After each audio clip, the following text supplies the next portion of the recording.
Hello guys, welcome back again sa ating YouTube channel, no, The Action Man. Una sa lahat, mega love shoutout po sa lahat ng mga kakamping at sa mga hindi man mga kakamping. Kung interesado ka sa bidyong ito, patapusin mo na hanggang dulo at huwag nyo nang kalimutan na i-like at i-share ang ating video para malaman naman ng ilan sa ating mga kababayan na nagtutulog-tulugan sa katotohanan.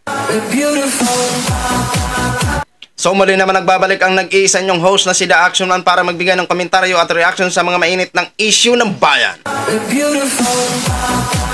So ito ho mga ka-action, mga kakamping, no, may gusto lang ho ako na i-share sa inyo ang isa sa mga alasanta na mensahe ni Vice President Sara Duterte. So alam ho natin, alam ho natin lahat ang nangyari sa parting Batangas na may namatay na isang malaking opisyal sa pagitan ng militar, sa pagitan ng labanan ng New People's Army ho mga ka-action. At ito na nga po, si Vice President Sara Duterte ay nagbigay ng mensahe sa ating lahat at pagpapayo sa ating lahat.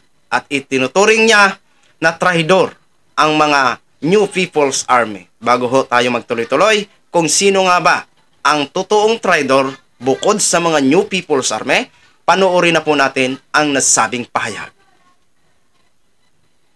Rosalie, ano ang pahayag ni VP Sara dito sa pagkasawi ng isang sundalo matapos ang engkwentro sa mga rebeldeng komunista? Ella, nagbabala si Vice President Sara Duterte na marami pang sundalo ang magbubuwis ng buhay kung ipagsasawalang bahala ang pagiging traidor ng Communist Party of the Philippines, New People's Army, National Democratic Front o CPP, NPA, NDF. Dagdag pa nito, marami ring mga kabataan ang mapapariwara ang buhay kung magiging biktima at mahihikayat ng mga rebeldeng komunista. Ginawa nito ang pahayag kasunod ng pagkasawi ni Sergeant Jernel Ramiliano na sa isang engkwentro sa mga rebeldeng NPA sa Balayan, Batangas, kamakailan. Marami pang Sergeant Ramiliano at First Lieutenant Relota ang magbubuwis ng buhay kung ipagsasawalang bahala natin ang traidor, mapanlinlang at marahas na kalabang CPP, NPA at NDFP. Maraming kabataan din ang hindi makakapagtapos ng pag-aaral kung hahayaan natin silang mabiktima ng mga grupong ito upang gawing armadong terorista. Batay din sa Vice Presidente, walang mabuting layunin ang mga rebeldeng komunista. Una na itong umapela kay Pangulong Bongbong Marcos Jr. na ikonsidera ang planong pagkakaroon muli ng usapang pangkapayapaan sa CPP, NPA, NDF. Naninindigan si VP Duterte, traidor ang mga ito. Mga kababayan, gusto kong malaman ninyo na ang tanging layunin ng CPP, NPA at NDFP ay sirain ang pundasyon ng ating demokrasya, pabagsakin ang mga institusyon ng pamahalaan at kaladkarin tayo sa kahirapan, kaguluhan at kawalan ng hustisya. Giit pa nito, hindi dapat magpaloko sa CPP, NPA, NDF na sa matagal na ng panahon ay naging hadlang upang makamit natin ang pagmatagalang kapayapaan at pag-unlad ng mga komunidad. Balik sa iyo, Ella. So yun na ho mga ka-action, mga kakamping, no, napanood na po natin ang mensahe ni Vice President Sara Duterte. Okay, napakaganda ng kanyang mensahe. Alasanta. Okay.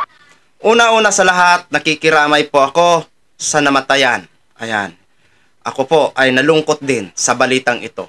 Dahil hindi ko rin po gusto na magpatayan ang kapwa Pilipino.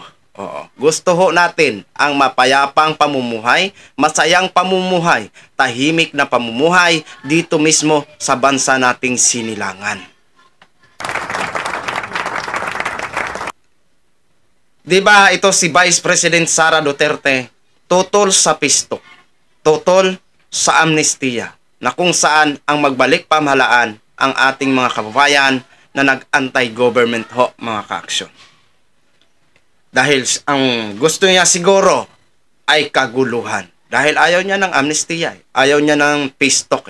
Dahil sabi niya, hindi naman daw mga sincerity ang mga anti-government na mga New People's Army. Okay. Dahil nakasaksi daw ho siya. So, alam niyo kasi Vice President Sara Duterte, sa mga sinasabi mo noon, eto na ang nangyayari ngayon. Kapwa Pilipino ang nagpapatayan. Ito ba yung gusto mo na makikita? Ang magpatayan ang kapwa mo Pilipino Di ba?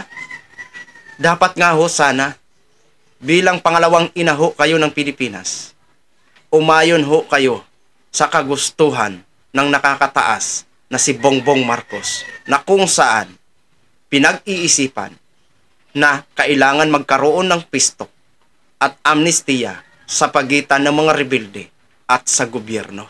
Pero ano po ang sinabi nyo? Isang katraidoran. Di ba? Hindi po yun. Isang kadibilan. Di ba? Sinabi mo yun. Devil is a devil. Hindi po yun devil o katraidoran. Kung nangyari man sila ay hindi sincero sa kanilang pistok sa mga nagdaang administrasyon, bakit hindi ho sila kakausaping muli? Baka sa administrasyong ito ay sila ay manahimik na at mamuhay na ng tahimik kasama ang kanilang mga pamilya. Di ba? Oh. At anong sabi mo? Traidor. Okay, kung yan ang pananaw mo, nirerespeto ko po yun. Maituturing mo sila ng mga traidor. Pero para sa akin, hindi ko sila kinakampihan, pero para sa akin, Vice. Kaya sila nagkaganyan dahil na rin sa pamamalakad ng gobyerno na hindi nila nagustuhan. Ang iilan sa kanila dyan, o karamihan sa kanila dyan, ay may malaking dahilan. Yung argabyado sila pagdating sa pagpapairal ng batas. Diba? Kaya sila nagkaganyan. Hindi ho ko sila kinukonsinte o hindi ko sila kinakampihan. Bagkos, sa sinasabi mong traidor sila, bukod sa kanila halimbawa, sino pa ba ang traidor sa bansang ito? Walang iba kung hindi ang mga bulok na opisyal at mga kurakot na opisyal na kumakamkam sa kaban ng bayan. So yun lang ho mga ka-action, mga kakamping no, share ko lang ho sa inyo. Maraming salamat po sa ating mga viewers Luzon, Visayas at Mindanao all over the world. Ako po ang inyong lingkod si The Action Man. Have a good day everyone. Beautiful.